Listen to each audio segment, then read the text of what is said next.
Well, good morning. It's Friday morning. Today we finished Galatians, and I thought, well, what could we do next? And I thought about First Thessalonians because that would be going in kind of the order that Paul wrote his letters. But there's so much debate about that. I thought, well, let's just take them in the canonical order, the order they are in the Bible.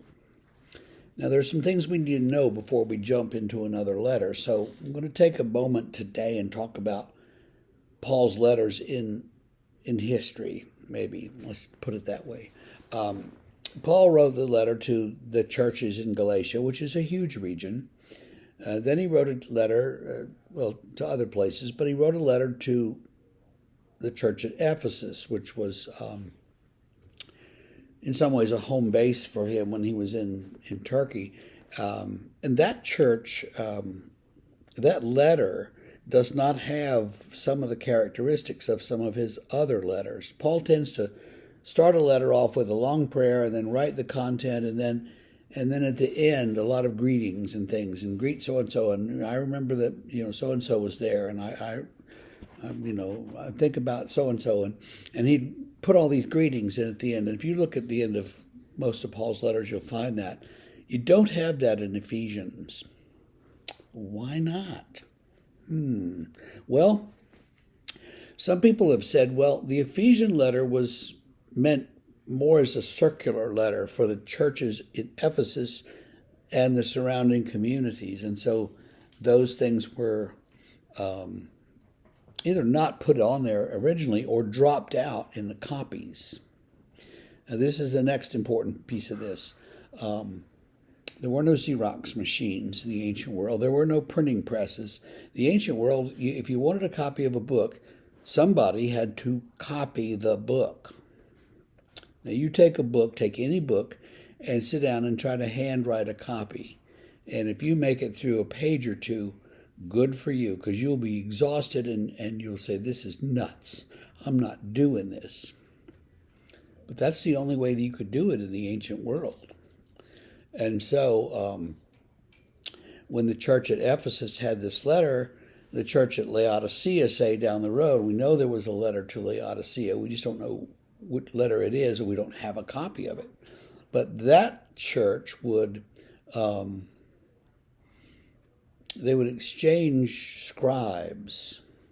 Scribe would come to Ephesus, and we'd say, okay, here's the letter, here's a table, and you sit down and you copy it. Because you're not leaving the room with it, but you can copy it. And they would make copies. Now, if you go to Google and Google ancient Greek manuscripts and click on images, you'll see pictures of these manuscripts. And some of them look like, it's kind of like somebody wrote a letter. But some of them, many of them look like the columns are the same width. And it almost looks like they were printed by a printing press, but they weren't. They're done by scribes who knew what they were doing. And the scribes used certain alphabet, certain styles of handwriting. We would call it fonts on the computer. But they would carefully copy, and everything would be a certain width and everything, so that it was sort of a standard format they would copy the letters in. And you would send your guy to me, and he would copy my letter, and I would send my guy to you and copy the one that you had, and then we'd both have copies of each. Pretty quickly after Paul's death, and if Paul died around 64, I think that's the usual thinking, then probably by the 90s, there were pretty well established sets of Paul's letters being passed around the ancient world. And they were collected by a couple of people, and then they began to be copied and used widely in Christian worship as scripture. And one of the decisions that was made by somebody way back was they arranged these things in order of length. So you had Romans, because it's the longest. And then you had the Corinthian letters, which are pretty long. And then you had Galatians, Ephesians, Philippians, Colossians, and then you had Thessalonians and the Timothys and the Titus and Philemon's like a page, and so you have that letter last. And that collection of Paul's letters is very standard, and that you find that all over the ancient world. In any place that had them, that's the collection they had, and that's the order they're in. So we're going from Galatians to Ephesians simply because it's the next longest or shortest letter in the collection. And we have it the same way in our Bible. We could put them in alphabetical order. We just don't. Why? Because the tradition says for hundreds of years since the early church, this has been the order. It doesn't make any sense. It's not chronological. It's not. It's not anything except it's in order of length, and that's the way it's been. So that's the reason for the letters to be as they are. Now, if you're looking at when we look at Ephesians in particular, what we see is that there's no greeting of people at the end of it. There's let me get to the end of it here on my phone.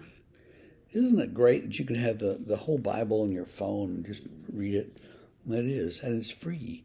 But in chapter 6 of Ephesians, he winds up and just has just 2 or 3 sentences of final greetings. And basically he says, I'm sending Tychicus, one of his brothers and friends. Tychicus, the beloved brother, will tell you everything. I've sent him to you so that he can tell you all about me and what's going on with me.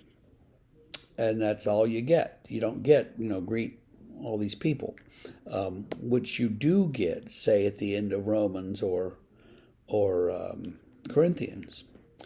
And so for that reason, it's thought that Ephesians may have been a circular letter, that is, a letter that was sent to the church in Ephesus and the churches, the congregations, the meetings in Ephesus. And from there, it was kind of a regional letter, say. And so there wasn't much in there that's all that personal, but there's plenty in there that was good for everybody, and that was what Paul was doing. So tomorrow morning we will start off with Ephesians, and I think you'll find Ephesians to be really good.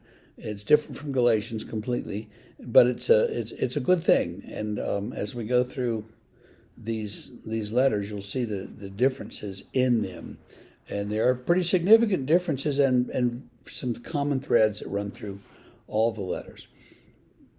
Well, that's enough history and teaching for today, and I hope that you have a great day, and I hope that you will be back tomorrow for Ephesians. See you then.